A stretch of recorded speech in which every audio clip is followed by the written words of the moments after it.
Hello dear students, आपका Bradford international school के SIP programme में वेलकम है। तो जैसे कि हमने पहले डिस्कस किया, बॉटनी में जो भी क्लास 12 गोइंग स्टूडेंट्स हैं उनके लिए फर्स्ट चैप्टर यहाँ शुरू हो चुका है, sexual reproduction in flowering plants. तो चलिए क्लास को कंटिन्यू करते हैं और देखते हैं कि प्रीवियस क्लास में हमने क्या डिस्कस किया था। तो स्टूडेंट्स, पिछले क्लास में हमने फ्लावर का स्ट्रक्चर, डिफरेंट पार्ट्स को डिटेल में पढ़ा था। उसके 4 इंपॉर्टेंट जो भी पार्ट्स होते हैं, कैलिक्स, कोरोला, एंड्रोएशियम एंड गायनेशियम को हमने डायग्रामेटिकली कवर किया था। और फिर हमने प्री फर्टिलाइजेशन इवेंट्स को डिस्कस करना शुरू किया था। जैसा कि हमने पहले भी डिस्कस कर चुका है कि sexual reproduction in flowering plants है, इस पूरे चैप्टर को हम 3 इवेंट्स के अंदर कवर करने वाले हैं। Pre fertilisation events, fertilisation events and post fertilisation events. तो प्री फर्टिलाइजेशन इवेंट क्या होता है बच्चों? कि प्री फर्टिलाइजेशन इवेंट्स का मतलब होता है फर्टिलाइजेशन से पहले वाला इवेंट्स या प्रोसेस। यानी इस दरमियान हम क्या देखेंगे कि पौधों में गेमीट का फॉर्मेशन कैसे होता है, और फिर स्टामेन के अंदर मेल गेमीट का फॉर्मेशन होगा और कार्पेल के अंदर फीमेल गेमीट का फॉर्मेशन होगा, और फिर पॉलन ग्रेन का ट्रांसफर होता है स्टिग्मा के ऊपर। तो ये सारा प्रोसेस हम प्री फर्टिलाइजेशन इवेंट्स के बाद पॉलिनेशन का जो इवेंट होता है वो भी प्री फर्टिलाइजेशन इवेंट के अंदर कंसीडर किया जाता है। और जैसे हमने पिछले बार डिस्कस किया था पिछले क्लास में कि ये जो sexual reproduction in flowering plants है, ये एक तरह से क्या है? ये एक तरह से शादी का समारोह है। जैसे शादी में हमें प्रॉपर प्लानिंग होती है कि कहाँ शादी करना है, दूल्हा कौन होगा, दुल्हन कौन होगी, तो कुछ ऐसा ही इवेंट होने वाला है, ऐसा ही समारोह होने वाला है जिसका हमने इनिशिएशन शुरुआत तो कर ही दी थी पिछले क्लास में। तो चलिए आज हम देखते हैं कि प्री फर्टिलाइजेशन इवेंट में जो दूल्हे का घर है या दूल्हा है कहाँ रहता है, एक फ्लावर के अंदर जो मेल पार्ट है वो क्या होता है, उसका स्ट्रक्चर कैसा होता है, और उस मेल पार्ट ऑफ फ्लावर में एक्चुअल गेमीट का फॉर्मेशन कहाँ होता है और कैसे होता है। तो हमने ऑलरेडी डिस्कस किया है कि स्टेमेन को क्या कहते हैं? Male part of flower stamen होता है। ये क्या होता है? मेल पार्ट होता है स्टेमेन। ये क्या होता है? Male part of flower, male part of a flower, क्योंकि इसमें मेल गेमीट का फॉर्मेशन इसी स्टामेन के अंदर होगा। तो सबसे पहले हम स्टामेन के स्ट्रक्चर को स्टडी करते हैं कि आखिर स्टामेन में कौन सी संरचना पाई जाती है। तो ये जो आपका डायग्राम दिया गया है ये स्टामेन का ही डायग्राम है। ये स्टामेन है जिसके अंदर 2 पार्ट्स हैं। एक तो आपका फिलामेंट, ये स्टॉक लाइक स्ट्रक्चर जो दिख रहा है स्टामेन में, ये क्या है? इसका फिलामेंट है।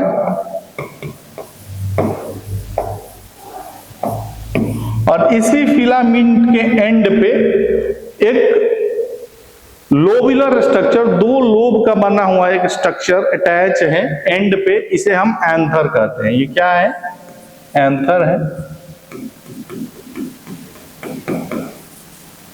तो इस तरह से ये जो फिलामेंट है ये कनेक्ट कर रहा है किसको? एंथर को भी। और इसका जो दूसरा सिरा है वो कहाँ प्रेजेंट होगा फ्लावर के? क्योंकि हमने पढ़ा था कि फ्लावर के स्ट्रक्चर में जो 4 फ्लोरल होल्स हैं, 4 जो घेरे होते हैं फूल के, वो थैलमस से अटैच होते हैं, वो थैलमस से अटैच होते हैं। तो ये जो पोर्शन है, जो टर्मिनल एंड है, जो दूसरा सिरा है, वो किससे अटैच होगा? ये होगा अटैच विथ थैलमस। और थैलमस को हम क्या कहते हैं बच्चों? हिंदी में इसी थैलमस को क्या कहा जाता है? पुष्प का आसन, फूल का आसन, यानी पुष्पासन, पुष्पासन माने थैलेमस, और उसी थैलेमस से ये स्टामेन का जो फिलामेंट वाला पार्ट होता है वो अटैच होता है।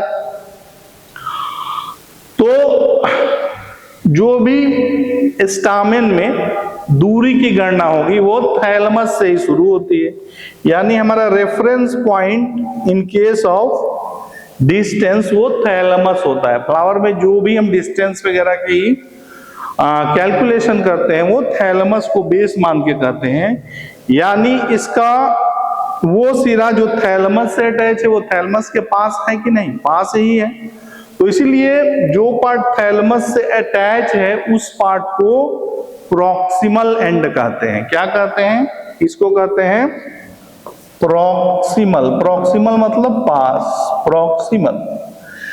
बच्चों आपने ये प्रॉक्सिमल किडनी का जब नेफ्रॉन का डायग्राम पढ़ा होगा तो उसमें प्रॉक्सिमल एंड और distal convoluted tubule, proximal convoluted tubule पढ़ा होगा।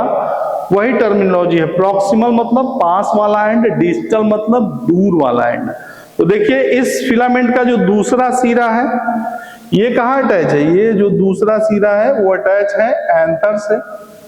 तो एंथर वाला जो एंड है, एंथर वाला जो सिरा है फिलामेंट का वो कहलाता है डिस्टल एंड। ये क्या कहलाता है? Distal end. और ये डिस्टल एंड किससे अटैच है? इसको लिख भी लेते हैं, अटैच्ड विथ एंथर।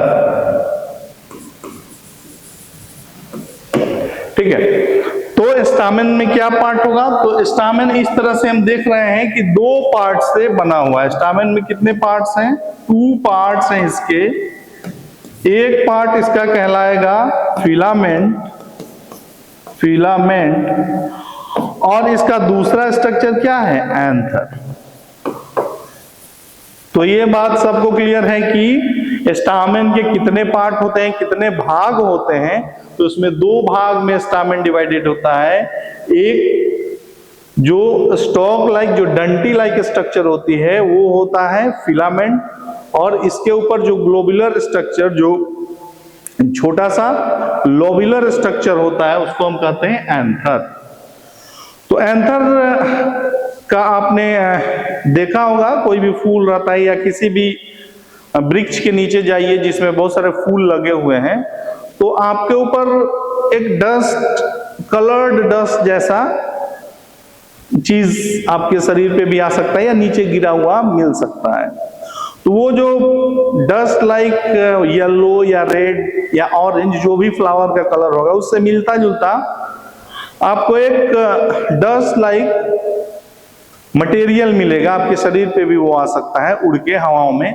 वो उसके पॉलन ग्रेन्स होते हैं। तो वो पॉलन ग्रेन्स एक्चुअली इसी एंथर के अंदर बनते हैं। ठीक है, तो ये जो एंथर होता है क्या होता है? पॉलन ग्रेन्स का घर होता है।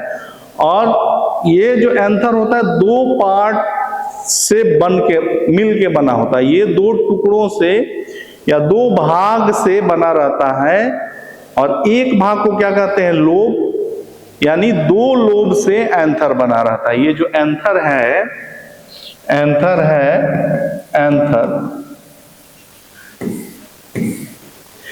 इसमें कितने लोब्स हैं? इसका भाग कितना है? इसमें 2 लोब्स हैं। इसमें कितने लोब्स हैं? It consist of 2 lobes. Lobes मतलब भाग। और एक लोब के अंदर आपको दिख रहा होगा, अगर आप ध्यान से देखें डायग्राम में, तो ये हो गया एक इसका सामने से जो लोब दिख रहा है, और बिल्कुल इसके पीछे ये दूसरा लोब इससे अटैच है। तो ये 2 लोब्स हैं। और जब इस लोब्स को एनालाइज किया जाता है कि इसके अंदर क्या होगा, तो दोनों भाग में एक्चुअली दोनों के अंदर जो ईच लोब्स हैं उसके अंदर फिर 2-2 कैविटी, मतलब एक लोब के अंदर 2 कैविटी पाई जाती है। Each lobe contains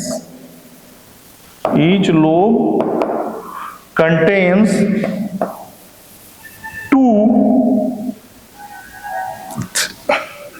theca. तो इस तरह से जो एंथर की पहचान होगी, जो एंथर के लिए टर्म होगा, टेक्निकली हम इसको किस ऐसे कहेंगे, क्योंकि इसके पास 2 लोब है तो इसके लिए टर्म का यूज होता है बाइलोब्ड।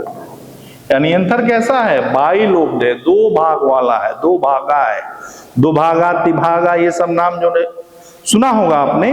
तो ये कैसा है, 2 भागा है, यानी 2 भाग में बना हुआ है, 2 पार्ट से बना हुआ है। और ईच भाग में, प्रत्येक भाग में 2-2 कैविटी है, 2-2 थीका है। तो थीका क्या है एक्चुअली इसका, बाद में यही थीका जब पोलन ग्रेन बन जाता है तो कैविटी और फाइनली ये पोलन सैक का भी निर्माण करता है। तो इसलिए चूंकि इसमें 2 थीका है ईच लोब के अंदर, तो इसको हम कहते हैं डाइथिकस। इसके लिए स्पेशल टर्म क्या है, डाइथिकस। तो एंथर की पहचान क्या है टेक्निकली, यानी anther is bilobed and each lobe is डाइथिकस। तो टोटल थीका कितने हो जाएंगे, टोटल थीका एक लोब में 2 थीका, तो 2 लोब्स में 4 थीका, 4 थीका। यानी टोटल एंथर में हम क्या करेंगे, anther is equal to 2 lobes, 2 lobes या 4 थीका। इसमें 2 लोब हैं और एक लोब में 2 थीका है, इसलिए कितना, 4 थीका हो गया। तो इसमें आपको कंफ्यूज, टर्म में कोई भी कंफ्यूजन नहीं होनी चाहिए। ये तो एंथर छोटा सा ऐसा है। अब इसी एंथर को अगर हम क्रॉस सेक्शनल इसका व्यू देखते हैं, अगर इस एंथर को हम बीच में से काट करके एक सेक्शनल व्यू अगर हम देखते हैं तो हमें ये कैसा दिखेगा, हमें ये अगर इसका एक क्रॉस सेक्शन देखा जाए तो ये बिल्कुल ऐसा दिखेगा, जैसे कोई सिलिंड्रिकल चीज है उसको हम काटेंगे तो कैसा दिखेगा, सर्कुलर। तो एंथर में भी क्या है, 2 लोब है और 2 लोब में 4 थिकस है, तो 4 सिलिंड्रिकल ऑब्जेक्ट है एक तरह से, मान लो 4 गो पेन है और अटैच कर दो तो क्या होगा, टेट्रागोनल अरेंजमेंट बनाएगा कि नहीं। उसी तरह ये इसमें क्या हो गया, एक लोब है एंथर का, ये पहला लोब आपको दिख रहा है, ध्यान से देखिए, और इसी तरह ये आपको ये दूसरा लोब हो गया, यानी ये लोब 1 हो गया, लोब 1, और ये हो गया लोब 2 हो गया। और देखिए बच्चों ध्यान से, प्रत्येक लोब में क्या आपको एक सर्कुलर अरेंजमेंट दिख रहा है, बिल्कुल दिखेगा। इसमें ये देखिए, ये सर्कल, ये सर्कल, ये सर्कल और ये सर्कुलर, तो 4 सर्कुलर का जो पैटर्न होता है इसके लिए टर्म है टेट्रागोनल। इसके लिए क्या हम कहेंगे, ये 4 के फॉर्म में दिख रहा है, 4 सर्कुलर, तो टेट्रागोनल इसके लिए हम टर्म यूज करते हैं, टेट्रागोनल। 4 के लिए जो टर्म यूज होगा वो क्या होगा, टेट्रागोनल। तो एंथर कैसा है, टेट्रागोनल इन अरेंजमेंट। एंथर को माइक्रोस्पोरेंजियम, क्योंकि इसी के अंदर पॉलन ग्रेन्स आपका बन रहा है, इसके अंदर क्या बन रहा है, पॉलन ग्रेन्स बन रहा है, ये है पॉलन ग्रेन्स, पॉलन ग्रेन्स है। और चूंकि पॉलन ग्रेन को ही कहते हैं माइक्रोस्पोर, पॉलन ग्रेन का दूसरा नाम क्या है, माइक्रोस्पोर। और माइक्रोस्पोर जिस घर में बन रहा है उस घर को क्या कहेंगे, माइक्रोस्पोरेंजियम, माइक्रोस्पोरेंजियम। तो एंथर को हम माइक्रोस्पोरेंजियम भी कहते हैं। और एक एंथर के अंदर 4 माइक्रोस्पोरेंजिया होगा, 4 टेट्रागोनल अरेंजमेंट होगा। तो ये डिस्कशन हो रहा है आपके एंथर के रंग रूप और इसके इंटरनल स्ट्रक्चर। अब इसी एंथर को जब माइक्रोस्कोप के अंदर देखा जाता है तो इसका जो बाहरी कवच है वो 4 दीवारों से बना रहता है, यानी ये 4 दीवारी के अंदर ये जो पॉलन ग्रेन्स रहेंगे ये कहाँ पैदा बनते हैं, ये जो पॉलन ग्रेन्स हैं ये 4 दीवारी के अंदर बनते हैं, काफी इन्हें सुरक्षित रखा जाता है। बात सच भी है, जैसे जब शादी होने वाली रहती है किसी लड़के की, तो क्या घर वाले कितना उसका ख्याल रखते हैं, उसको मतलब घर से बाहर, जब जैसे जैसे शादी का दिन नजदीक आता है तो उसे घर से बाहर निकलने में भी मनाही होती है, नहीं, यानी उसे सुरक्षित किया जा रहा है। जैसे शादी से पहले दूल्हे को एक सुरक्षित जगह पर रखा जाता है, उसी तरह पॉलन ग्रेन भी तो दूल्हा है ना फ्लावर के लिए। फ्लावर का दूल्हा कौन है? और चूंकि ये इतना इंपॉर्टेंट है पौधों के लिए, फ्लावर्स के लिए, तो ये तो ऐसे कहीं नहीं बन जाएगा, कहीं नहीं स्टोर हो जाएगा। तो ये भी पॉलन ग्रेन जो है एंथर के अंदर काफी सुरक्षित जगह रखा जाता है, जब तक कि ये मैच्योर ना हो जाए, बारात जाने के लायक ना हो जाए। ठीक है, तो चलिए बच्चों, अब हम इस दूल्हे के घर के बारे में डिटेल से जानते हैं, जिसे कहा जाता है माइक्रोस्पोरेंजियम। माइक्रोस्पोरेंजियम क्या है? दूल्हे का घर है, पॉलन ग्रेन का घर है। अब देखते हैं इसके घर कितने दीवारों से बनी हुई है। घर दीवार से तो बन ही रहा है। अब ये जो माइक्रोस्पोरेंजियम है, जो पॉलन ग्रेन का घर है, वो उसकी स्ट्रक्चर, उसका ट्रांसवर्स सेक्शन है। क्या है? Transverse section of anther. Transverse section है किसका? Transverse section of anther. और एंथर को ही बड़े प्यार से क्या कहा जाता है? Micro sporangium. Micro sporangium, microsporangium. Microsporangium मतलब एंथर। और जब एंथर का क्रॉस सेक्शनल डायग्राम माइक्रोस्कोप में देखते हैं तो हमें इनमें 4 दीवारें दिखती हैं। यानी पॉलन ग्रेन कहाँ है? 4 दीवारी के अंदर। पॉलन ग्रेन कहाँ बनेगा? 4 दीवारी के अंदर, 4 वॉल्स। पॉलन ग्रेन, या फिर जब एंथर यंग होता है उस समय तो पॉलन ग्रेन बना नहीं रहता है, तो उस समय जो पॉलन को बनाने वाले टिश्यूज होते हैं वो उस घर के बिल्कुल सेंटर में होते हैं। जैसे दूल्हे को एकदम सुरक्षित छुपा के रखा जाता है, उसी तरह जो एंथर के अंदर इसका जो पॉलन ग्रेन का जो स्पेस है वो काफी डिफाइन है, काफी सुरक्षित है। तो देखते हैं, तो ये जो हमने पॉलन ग्रेन का क्रॉस सेक्शनल डायग्राम देखा, इसमें आपको 4 लेयर्स दिख रही हैं। ये सबसे बाहरी लेयर है, ये पहला लेयर जो बाहर से अंदर की तरफ हम देखेंगे तो ये पहला लेयर है। ठीक है, पहला लेयर जिसे कहलाया जाता है एपिडर्मिस। एपिडर्मिस क्या है? पहला लेयर है। और एपिडर्मिस क्या होता है? पौधों में का जो सबसे फर्स्ट लाइन ऑफ लेयर होता है किसी भी पार्ट का, चाहे वो लीफ हो, रूट हो, स्टेम हो, उसका जो फर्स्ट लेयर ऑफ टिश्यूज क्या कहलाते हैं? एपिडर्मिस। तो ये एपिडर्मल लेयर है। ये किसी भी पार्ट्स के लिए एप्लीकेबल है, चाहे पत्ता हो, चाहे फूल हो, चाहे फल हो, चाहे रूट हो, स्टेम हो। The first outer most layer of any parts of the plant is called epidermis. चूंकि ये एंथर का पहला पार्ट लेयर है वॉल का, तो ये भी क्या कहलाएगा? एपिडर्मिस। इसमें तो कोई कंफ्यूजन है ही नहीं, आपने एनाटॉमी में पढ़ा ही होगा। इसके बाद एपिडर्मिस क्या होता है? मोस्टली सिंगल लेयर ही होता है, एक layer of, single layer of cells. अब इसको हम जब लेयर वाइज लेयर बात करेंगे तो एपिडर्मिस में कितने लेयर्स होते हैं सेल्स के? ये जो आपको दिख रहा है, जो नेक्स्ट डायग्राम में इसका मैग्नीफाइड डायग्राम है, इसमें आपको सिंगल लेयर ऑफ सेल्स दिख रहे होंगे। इसमें आपको एक एक लेयर के ये सेल्स दिख रहे हैं, ये सेल्स आपको दिख रहे हैं।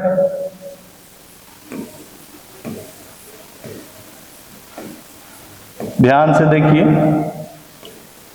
रूट, स्टेम, लीफ का जब भी आप क्रॉस सेक्शनल मोनोकॉट, डाइकॉट का बनाते हैं तो ऐसे पहला लेयर बनाते हैं। तो एपिडर्मिस कैसा लेयर है? एपिडर्मिस सिंगल लेयर है। एपिडर्मिस कैसा लेयर है? एपिडर्मिस सिंगल लेयर है। इसके बाद एपिडर्मिस के जस्ट बाद वाला जो लेयर होता है उसको हम कहते हैं एंडोडर्मिस। स्टेम में कहते हैं एंडोडर्मिस। चूंकि ये एंथर है तो इसलिए यहाँ पे नोमेनक्लेचर चेंज हो जाएगा और वो कहलाएगा एंडोथेसियम। तो एंडोथेसियम कैसा है? ये भी सिंगल लेयर का ही होता है, सिंगल लेयर। ठीक है, समझ में आ रहा है सबको? ये तो इतना सिंपल है। जो ये आपको क्या पढ़ाया जा रहा है? एनाटॉमी ऑफ प्लांट ही तो पढ़ाया जा रहा है। एनाटॉमी में आप पढ़ते हैं कैसे एक टिश्यूज का अरेंजमेंट किसी भी पौधे के भाग में होता है, लीफ, रूट, स्टेम में जो अरेंजमेंट पढ़ रहे हैं उसी को हमको एंथर में पढ़ लेना है। जो एंथर के 4 वॉल्स है, ये भी सिंगल लेयर। और क्या कोई बता पाएगा कि जो एपिडर्मिस का जो सेल होता है उसका नेचर क्या होता है? वो किस नेचर का होता है? एनीवन? ये तो काफी कॉमन है कि all epidermal cells are parenchymatous. ये एपिडर्मल सेल्स कैसे होते हैं? पैरेनकाइमा होते हैं, पैरेनकाइमा सेल्स होते हैं। ठीक है, तो एंडोथेसियम भी एक प्रोटेक्शन का ही काम करता है, वो भी सिंगल लेयर का ही होता है। तो दूसरा जो लेयर होगा इसमें, जो दूसरा लेयर बना रखा है, the second layer of cells, ये जो मैं दूसरा लेयर बना रहा हूं ये एंडोथेसियम है। दूसरी दीवार, ये दूसरी दीवार किसकी है? एंडोथेसियम। एंडोथेसियम, ये रेड वाली एंडोथेसियम। इसके बाद एक मोटी दीवार आएगी, मिडिल, एम से मिडिल, एम से मोटा, यानी मिडिल लेयर होगी वो मल्टीपल लेयर, मल्टीपल होगी। एम से मिडिल और एम से मल्टीपल, यानी मोर देन 1 लेयर का होगा। ये मोर देन कितना होगा? इसमें 2 से 3, 4 कितने भी लेयर्स होते हैं, यहाँ 2 लेयर दिखाया गया है डायग्राम में, यानी मोर देन 2 लेयर्स। तो एक लेयर ये हो गया और एक लेयर जस्ट इसके नीचे है, एक लेयर ये हो गया और एक लेयर जस्ट इसके नीचे है। तो इसमें 2 लेयर ऑफ सेल्स आपको दिख रहे होंगे। तो ये कौन सा लेयर है बच्चों? यही है मिडिल लेयर, यही है मल्टीपल लेयर। एम से मिडिल और एम से मल्टीपल, याद ही हो जाएगा। एम से मिडिल और एम से मल्टीपल, कोई कंफ्यूजन ही नहीं है। तो ये 3 दीवारी क्या कर रही है? सुरक्षा प्रदान कर रही है, एपिडर्मिस, एंडोथेसियम और मिडिल लेयर। आखिर ये सब सुरक्षा किसको मिल रही है? क्यों इतनी सुरक्षा है? तो सेंटर में कुछ ना कुछ होगा। ये जो क्रॉस सेक्शन में फर्स्ट डायग्राम में हमने ये जो बनाया है सेंटर वाले, ये सेंटर में कुछ टिश्यूज, स्पेसिफिक टिश्यूज हैं, सबसे इंपॉर्टेंट टिश्यूज हैं, उनको कहा जाता है एस्पोरोजीनस टिश्यू। ये क्या है? एस्पोरोजीनस टिश्यू। मतलब ये ही पॉलन ग्रेन का निर्माण करेंगे। एंथर के सारे सेल्स पॉलन ग्रेन नहीं बनाएंगे, जो अंदर के टिश्यूज हैं, बिल्कुल सेंट्रल टिश्यू हैं, वही पॉलन ग्रेन बना सकते हैं। और जो भी पॉलन ग्रेन बनाने वाले टिश्यूज हैं उनको हम कहते हैं एस्पोरोजीनस टिश्यू। यानी इन टिश्यूज से क्या फॉर्मेशन होता है? इन टिश्यूज से फॉर्मेशन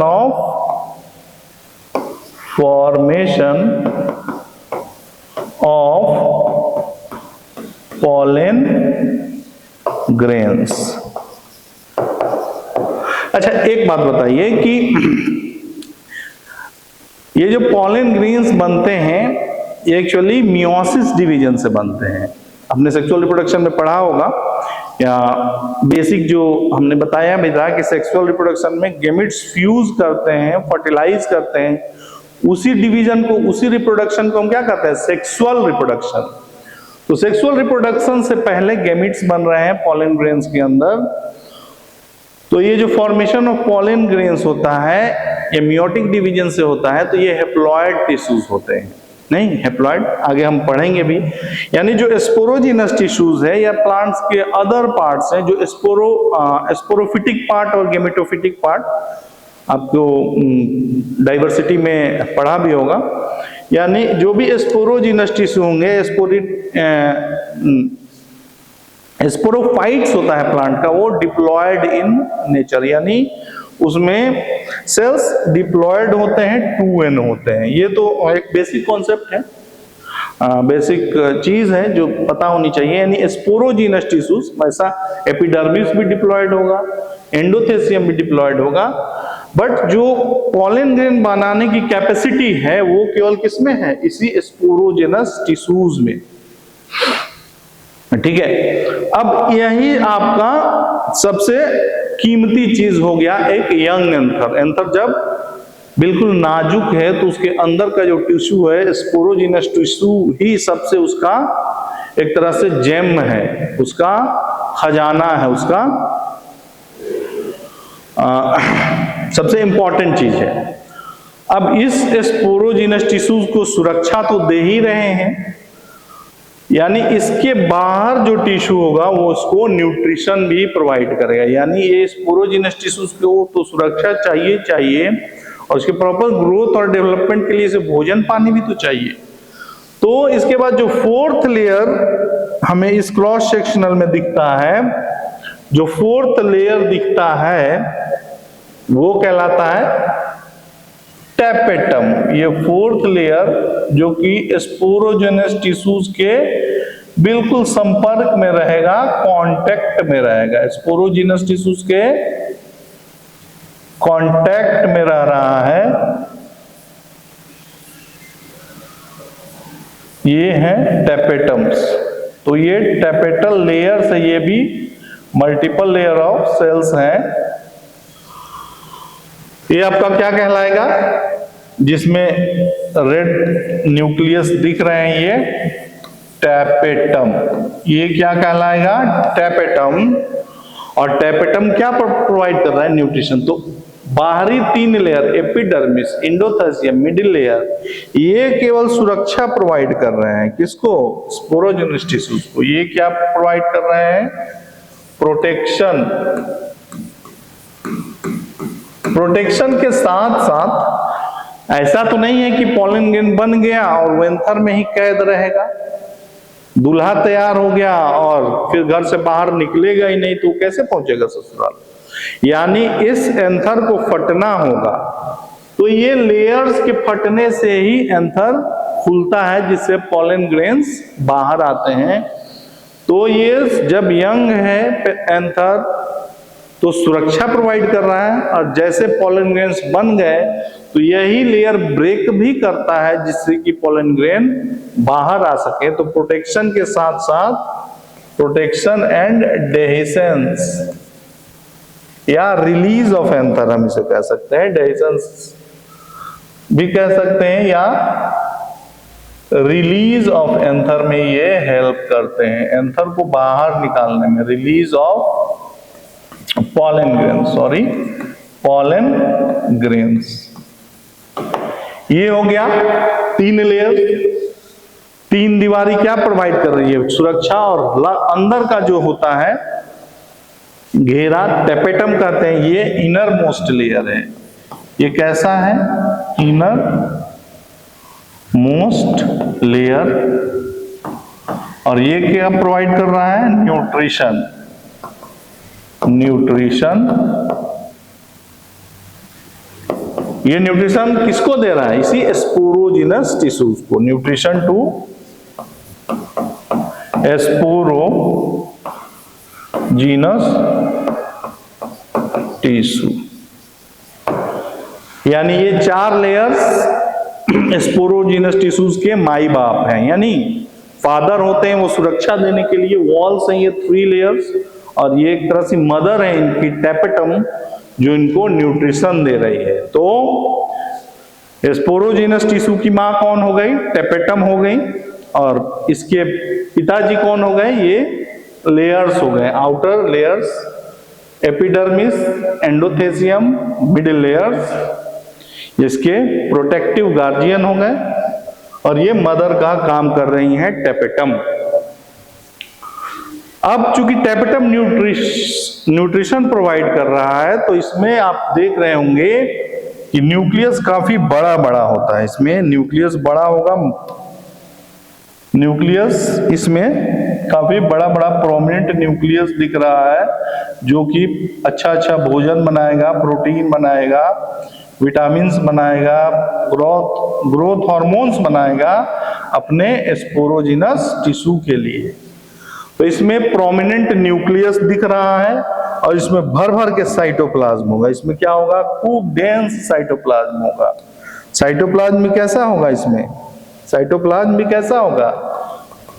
बिल्कुल डेंस होगा, गाढ़ा होगा, ताकि ज्यादा से ज्यादा पौष्टिक भोजन का निर्माण हो सके। बच्चे को पौष्टिक भोजन चाहिए, तो पौष्टिक भोजन बना कौन रहा है? टेपेटम। तो टेपेटम में वो कैपेबिलिटी भी होनी चाहिए। तो इसके सेल्स कैसे होते हैं? इसके सेल्स कॉम्पैक्टली पैक्ड होंगे, कॉम्पैक्टली पैक्ड, प्रोमिनेंट न्यूक्लियस, और फिर साइटोप्लाज्म भी काफी गाढ़ा होगा, डेंस साइटोप्लाज्म। इसमें क्या होंगे? Dense cytoplasm. तो अभी हमने एंथर के लेयर्स के बारे में डिस्कशन किया। इसके 4 लेयर्स होते हैं, epidermis, endothecium, middle layers and tapetum. और ये चारों दीवार क्या कर रहे हैं? इसे सुरक्षा प्रदान कर रहे हैं, जिससे कि जब एंथर यंग है तो इसे कोई जब एंथर यंग है तो स्पोरोजिनस टिश्यूज को कोई हानि ना पहुंचे, उसका प्रॉपर डेवलपमेंट होता रहे, क्योंकि यही जेम है, यही खजाना है एक एंथर के लिए।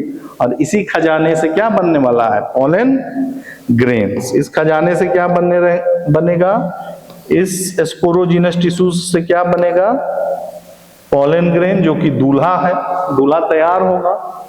और इस स्पोरोजिनस टिश्यू से पोलन ग्रेन के निर्माण के जो प्रोसेस होगा, जो विधि होगा, क्योंकि पोलन ग्रेन को हम कहते हैं माइक्रोस्पोर, तो इस बनने की जो प्रक्रिया होगी वो कहलाएगा माइक्रोस्पोरोजेनेसिस। क्या कहलाएगा?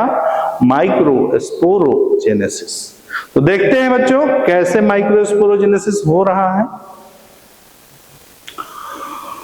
ये एंथर दिखाया गया है। जब एंथर मैच्योर हो गया, यानी इसमें पोलन ग्रेन्स बन गए, इसमें जब ये पोलन ग्रेन्स बहुत सारे बन गए, तो देख रहे हैं बच्चों कि ये एंथर का जो एंथर की जो थीका थी, थीका, ये किसमें कन्वर्ट हो रहा है? पोलन सैक में। पोलन थीका किसमें कन्वर्ट हो जा रहा है? पोलन सैक्स में। क्यों? जब ये नाजुक होगा एंथर, तब ये अंदर का टिश्यू काफी कॉम्पैक्ट होगा, कसा हुआ होगा। लेकिन जैसे ही धीरे धीरे इसमें पोलन ग्रेन्स बनने लगेंगे, इसके बाद ये अंदर से खोखला होने लगेगा। और इसी कैविटी को कहते हैं क्या? इस कैविटी को, स्पेस को कहते हैं पोलन सैक्स, पोलन का घर, पोलन की कैविटी। और ये स्ट्रक्चर पोलन ग्रेन्स तो है ही, पोलन ग्रेन्स आपको दिख रहे हैं। अब इसमें आप ध्यान दीजिए कि ये पोलन ग्रेन्स में किसी एक पर्टिकुलर जगह से ही रिलीज या बाहर निकल रहा है, ये कहीं से नहीं निकल जाएगा। तो ये किस जगह से निकलेगा? तो हमने जो पोलन जो एंथर का स्ट्रक्चर पढ़ा है, उसमें 2 लोब पढ़ा है, और एक लोब के बीच में, एक लोब के अंदर 2 थीका है। तो ये आपके थीका दिख रहे होंगे, जो यंग होंगे तो काफी कॉम्पैक्ट अरेंजमेंट होगा। ये थीका था, और चूंकि 2 थीका के बीच में भी एक लेयर होती है, जिसे हमने पढ़ा होगा प्रीवियस डायग्राम में, ये लाइन ऑफ डेहिसेंस। ये 2 थीका के बीच में लाइन ऑफ डेहिसेंस है, जिससे कि 2 थीका अटैच रहता है, अटैच विद थीका, थीका को अटैच करता है। तो जब थीका को अटैच करने वाला लेयर कमजोर होता है, ब्रेक होता है, वहीं से पॉलन ग्रेन्स रिलीज होता है। यानी पॉलन कभी भी इनके टूटने से नहीं रिलीज होगा, यानी जब दो लोब्स सेपरेट होंगे तब कभी भी पॉलन ग्रेन रिलीज नहीं होगा। जब किसी एक लोब के बीच का जो थीका है, जो थीका को जोड़ने वाली जो दीवार है, वो वॉल टूटती है, कमजोर होती है, फटती है, तभी पॉलन ग्रेन रिलीज होता है। जैसे कि कभी कभी आपके कुछ कपड़े पुराने हो जाते हैं, शर्ट पुराना हो जाता है, तो क्या होता है, जबरदस्ती या फिर मोटे हो गए, आप थोड़ा सा फूल गए, खा पी के मोटा गए, तो पुराने कपड़े आपको टाइट होने लगते हैं, तो वो किसी एक पार्टिकुलर जगह से जहां सिलाई चली रहती है वहां से देखेंगे कि वो उखड़ रहा है। यानी जहां कमजोर पार्ट होगा वहां से क्या होगा, वो फटना शुरू कर देगा। ठीक उसी तरह ये जो एंथर है वो कहां से फटेगा, जहां उसका कमजोर पॉइंट, वीक पॉइंट होता है। तो वीक पॉइंट कौन होगा, the junction between the connection between two theca का जोड़ने वाला जो लेयर होगा वो कमजोर होता है, और उसके फटने से ही पॉलन ग्रेन रिलीज करता है। यानी pollen grains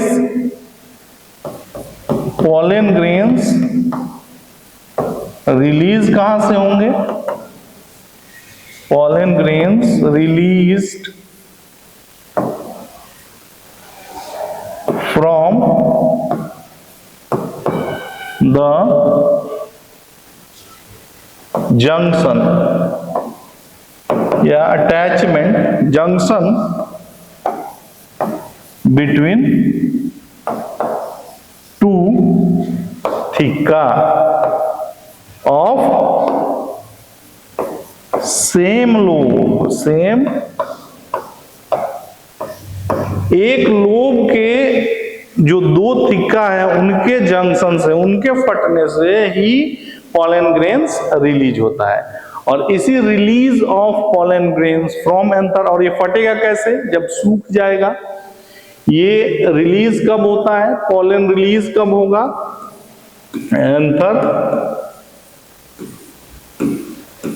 anther becomes dehydrate, जब सूख जाएगा डिहाइड्रेट होगा, एंड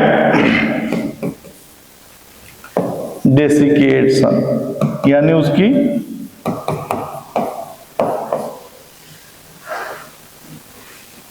चीजें कमजोर होंगी, डेसिकेट होंगी, टूटेंगी, तभी क्या होगा, ये पॉलन ग्रेन रिलीज होता है at the junction of two theca. तो इतना क्लियर है। और इसी प्रोसेस को हम क्या कहेंगे, process of release is dehiscence. तो टर्म में, बायो में आपको टर्म पे काफी ध्यान रखना है, टर्म से ही जो इंपॉर्टेंट क्वेश्चंस है उसका फॉर्मेशन होता है। डेहिसेंस, डेहिसेंस का मतलब क्या हुआ, रिलीज ऑफ, निकलना, रिलीज ऑफ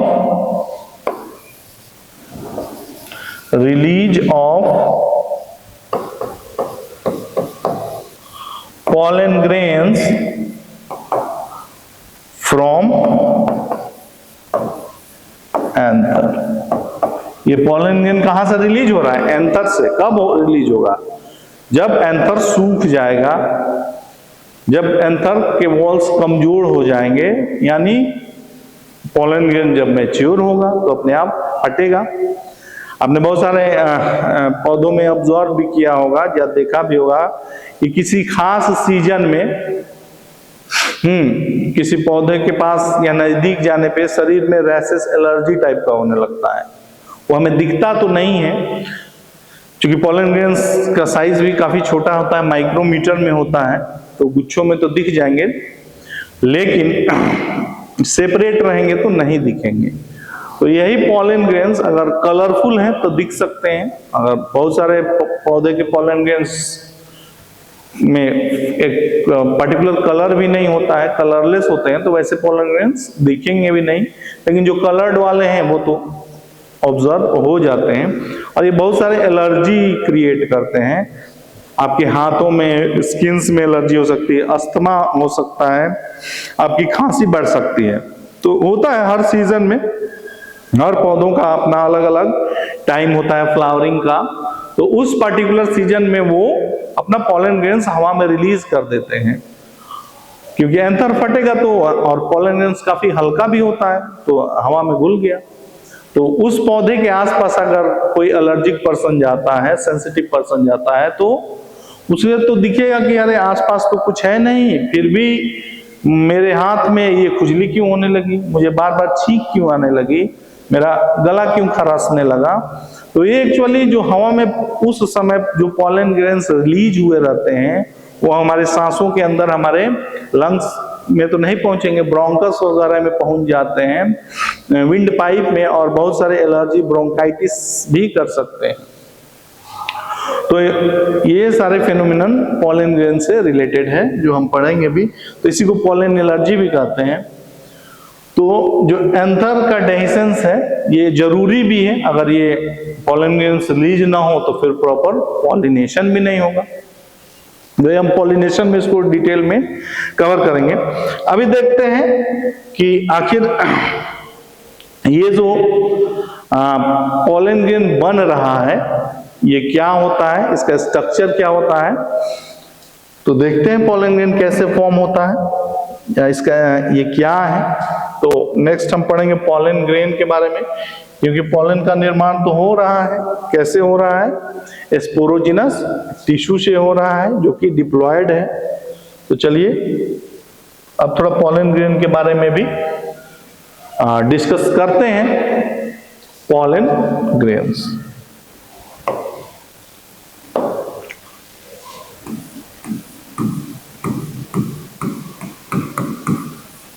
पोलन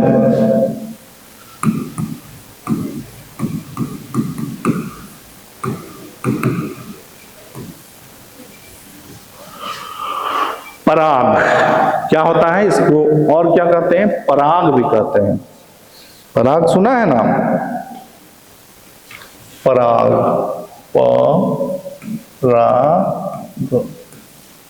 पराग कण, पोलन ग्रेन काफी इंपॉर्टेंट है। पोलन ग्रेन, ये पोलन ग्रेन कैसे बनता है?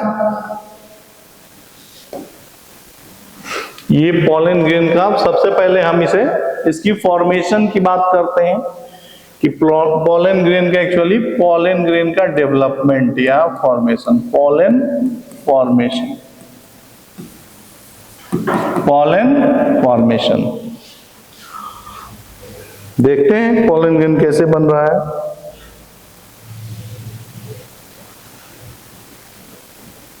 ठीक है बच्चों, तो एंथर के एंड में हमने क्या, जो डायग्राम हमने एंथर का बनाया था उसमें हमने अभी जब वॉल्स की डिस्कस कर रहे थे तो उसमें 4 लेयर्स हमने पढ़ा, और इसमें स्पोरोजिनस टिश्यू से ही इसका निर्माण होता है। तो किससे निर्माण होता है? फ्रॉम, ये प्रोड्यूस होता है, प्रोड्यूस्ड फ्रॉम स्पोरोजिनस टिश्यू। कौन से टिश्यू से? Sporogenous tissue, sporogenous tissue of anther. Anther के अंदर हो रहा है, जिसको हमने डिस्कस किया भी। अब देखते हैं कैसे स्पोरोजिनस टिश्यू से हो रहा है या नहीं। इसको अगर हम सिंबॉलिक लिखें तो इधर लिख देते हैं sporogenous tissue, sporogenous tissue. Tissue क्या है? ग्रुप ऑफ सेल्स है, और इसी सेल से क्या बनेगा? पोलन ग्रेन, पोलन ग्रेन बनेगा। ठीक है, ये जो प्रोसेस है, ये विधि है, क्योंकि पॉलन ग्रेन का निक नेम क्या है बच्चों, मैंने बताया भी था, बार बार बताया है, माइक्रो स्पोर। पॉलन ग्रेन का निक नेम क्या है, इसके घर का नाम क्या है, पॉलन, या most scientific name, systematic name, इसे माइक्रोस्पोर भी कहा जाता है कि साइज बहुत छोटा है, स्पोर जैसा है, तो माइक्रोस्पोर कहा दिया। अब पोलाइडी की बात करें तो जो भी स्पोरोजिनस टिश्यूज के जो सेल्स होंगे, ये ग्रुप ऑफ सेल्स है। स्पोरोजिनस टिश्यू क्या है, ये तो ग्रुप ऑफ सेल है ना, प्लांट सेल है, ये टिश्यू है तो इसमें बहुत सारे सेल्स से बना है। इनर मोस्ट सेल्स हमने पढ़ा भी था डायग्राम में, ठीक है। ये स्पोरोजिनस टिश्यूज के सेल्स हैं और ये सारे सेल्स की पोलाइडी क्या होगी, इनमें नंबर ऑफ क्रोमोसोम सिंगल होंगे कि पेयर में होंगे, पेयर में होंगे, क्योंकि ये स्पोरोजिनस स्पोरोफिटिक पार्ट है, यानी ये डिप्लॉयड होता है 2n। और पॉलन ग्रेन क्या होता है, क्योंकि ये गैमीट बनाता है इसीलिए ये होता है डिप्लॉयड, डिप्लॉयड होगा, और ये होगा डिप्लॉयड नहीं होगा, गैमीट है। हाफ नंबर ऑफ क्रोमोसोम ये बनाएगा, गैमीट बनाएगा। तो डिप्लॉयड सेल से हैप्लॉयड सेल बनने की विधि को कौन सा डिवीजन होगा, कौन सी विधि से कोई भी डिप्लॉयड सेल 2n वाला सेल n सेल बनता है, तो वो आपका है मियोसिस, यानी यहां मियोसिस डिवीजन होगी। हो गया, यहां क्या हो रही है, मियोसिस। और मियोसिस को रिडक्शनल डिवीजन भी कहते हैं, मियोसिस को रिडक्शनल डिवीजन भी कहते हैं, यानी स्पोरोजिनस टिश्यू का अगर एक सेल को हम लेते हैं, क्योंकि इसमें सारे सेल में कैपेसिटी है, स्पोरोजिनस टिश्यूज के सारे सेल्स कैपेबल हैं पॉलन ग्रेन बनाने के लिए, इसीलिए तो स्पोरोजिनस टिश्यू है। यानी स्पोरोजिनस टिश्यू कहाँ ही जाता है, all the tissues, all the cells of sporogenous tissue have capacity to form pollen grain. ये सारे सेल्स में कैपेसिटी होती है। तो एक सेल की पहले बात करते हैं, उसके बाद धीरे धीरे समझेंगे कहानी को। यानी इसका एक सेल अगर हम लेते हैं, एक सेल, सिंगल सेल, तो ये तो डिप्लॉयड होगा। ये कैसा होगा, ये वही होगा, इसी का एक सेल है, 2n है। और बच्चों मियोसिस में कितना डिवीजन होता है, 2 बार सेल डिवाइड करता है। मियोसिस में सेल कितने बार डिवाइड करेगा, सेल 2 बार डिवाइड करेगा। यानी एक डिवीजन में क्या होगा, एक सेल से, पहले डिवीजन में ये एक सेल से मान लीजिए ये 2 सेल बन गया, ये 2 सेल बन गया फर्स्ट डिवीजन में, और फिर ये दूसरे डिवीजन से 2 सेल मिलके कितने सेल बनाएंगे, 4 सेल। कितने सेल, 2 सेल से बन गया 1 सेल, 2 सेल, 3 सेल, 4 सेल। कितने सेल टोटल, कितने cell, 1 cell, 2 cell, 3 cell, 4 cell. यानी ये हो गया फर्स्ट स्टेज, क्या हो गया, मियोसिस 1। फर्स्ट को क्या कहेंगे, मियोसिस 1, और दूसरे स्टेप को मियोसिस 2। और मियोसिस के कंप्लीट डिवीजन में 4 सेल्स का निर्माण होता है।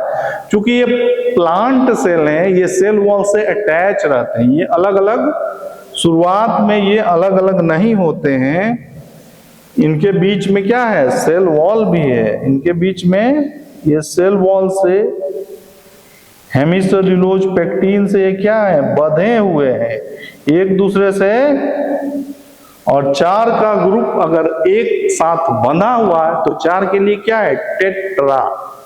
टेट्रा माने 4। तो ये सिंगल पोलन ग्रेन नहीं है, ये पोलन का टेट्राड है। पोलन का क्या है, टेट्राड है। तो इसीलिए इस स्ट्रक्चर को कहते हैं पोलन टेट्राड। इसको क्या कहते हैं, पोलन टेट्राड, यानी इसमें 4 हैं और चारों की पोलैरिटी क्या होगी, चारों जो सेल्स हैं, जो कोशिकाएं हैं, क्योंकि पोलन ग्रेन भी क्या है, एक प्लांट का सेल है, और क्या है, और कुछ तो है नहीं, यानी सबकी पोलैरिटी क्या होगी, 4, इसका भी n, इसका भी n, यानी यहाँ पे 4n है, 4 सेल्स हैं। और ये पोलन टेट्राड बनने के बाद क्या होता है कि ये जैसे जैसे एंथर सूखने लगता है, डिहाइड्रेट होने लगता है, इसकी दीवारें कमजोर होने लगती हैं, इसकी दीवारें क्या होंगी, समय के साथ टूटेंगी। जब ये सेपरेट होगा तो फाइनली क्या होगा, चारों अलग अलग हो जाते हैं, अलग अलग हो जाएंगे। तो इन्हीं सेल्स से क्या बनेंगे, जो 4 का जो गुच्छा है वो गुच्छा अलग अलग हो गया, ये पोलन ग्रेन्स अलग अलग हो गए, तब इनको हम कहेंगे प्रॉपर पोलन ग्रेन्स। तब हम इनको क्या कहेंगे, पोलन ग्रेन कहेंगे। यानी अब भी इनकी पोलैरिटी तो वही है, क्योंकि मैन्युफैक्चरिंग सबका एक ही जगह से है, एक ही प्रोसेस से है, बट चेंज क्या हो रहा है कि पहले ये जुड़े हुए थे और फिर क्या हो रहा है, कुछ समय बाद जैसे पोलन जब मैच्योर होगा, जब एंथर मैच्योर होगा तो ये दीवारें टूटेंगी। जब दीवार टूटेगा तो फिर आदमी एक साथ कैसे रह सकता है, फिर वो सब स्वतंत्र हो जाते हैं, सब इंडिपेंडेंट हो जाते हैं, और फिर इनको कहा जाएगा माइक्रोस्पोर कह लीजिए या फिर पोलन ग्रेन्स, यही कहलाते हैं माइक्रो स्पोर या पोलन ग्रेन या पोलन ग्रेन्स। तो इतना प्रोसेस समझ में आ गया कि पोलन ग्रेन कैसे बन रहा है, किस टिश्यू से, एंथर के एकदम अंदर वाले टिश्यू से, जिसको हम कहते हैं स्पोरोजीनस टिश्यू। इसको हम क्या कहते हैं, स्पोरोजीनस टिश्यू, जो एंथर का कीमती खजाना था, स्पोरोजीनस टिश्यू। इसमें मियोसिस डिवीजन होगा, और हम जानते हैं कि मियोसिस में सेल, एक ही सेल 2 बार डिवाइड होता है, तो 1 से 2, 2 से 4 बनेंगे, और फिर इन्हें पोलन टेट्राड कहा जाएगा, या माइक्रोस्पोर टेट्राड भी हम कह सकते हैं। पोलन के लिए पोलन और माइक्रोस्पोर्स सिनोनिम्स हैं, तो ये एक दूसरे से रिप्लेस होगा शब्द, तो बन गया पोलन टेट्राड, फिर वॉल्स रिलीज हो गए और बन गया पोलन ग्रेन। तो कितना आसान है। तो ये जो प्रोसेस है स्पोरोजीनस टिश्यू से माइक्रोस्पोर या पोलन ग्रेन बना, इसी प्रोसेस को कहेंगे माइक्रो स्पोरोजेनेसिस। तो कितना सिंपल है, आपको यही याद हो जाएगा माइक्रोस्पोरोजेनेसिस क्या होगा। तो इसी के लिए अगर हम टर्म में करें माइक्रो स्पोरो, पहले विधि जानिए फिर टर्म जानिए, जेनेसिस। प्रोसेस को अगर आप समझ लिए तो टर्म तो दे ही देंगे, नाम उसका नाम तो दे ही सकते हैं, नहीं विधि जान लिए तो नाम देने में क्या है, नाम तो दिया ही जा सकता है। तो माइक्रोस्पोरोजेनेसिस क्या होगा, तो अगर लिख भी लेते हैं, बोर्ड में आपको लिखना भी पड़ेगा डेफिनेशन बहुत जगह, तो आप लिख लीजिए। क्या लिखेंगे, the process Vidhi of formation, the process of formation of किसका फॉर्मेशन, दूल्हे का, पोलन ग्रेन। यही तो है दूल्हा इस बारात का। The process of formation of pollen grains कहां से बनेगा भाई, from sporogenous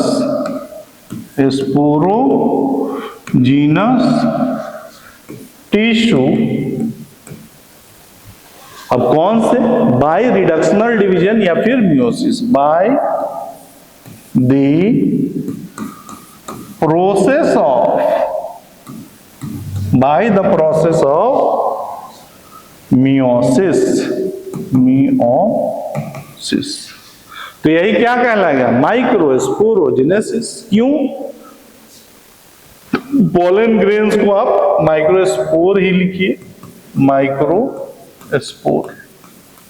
the process of formation of microspore from sporogenous tissue through reductional division.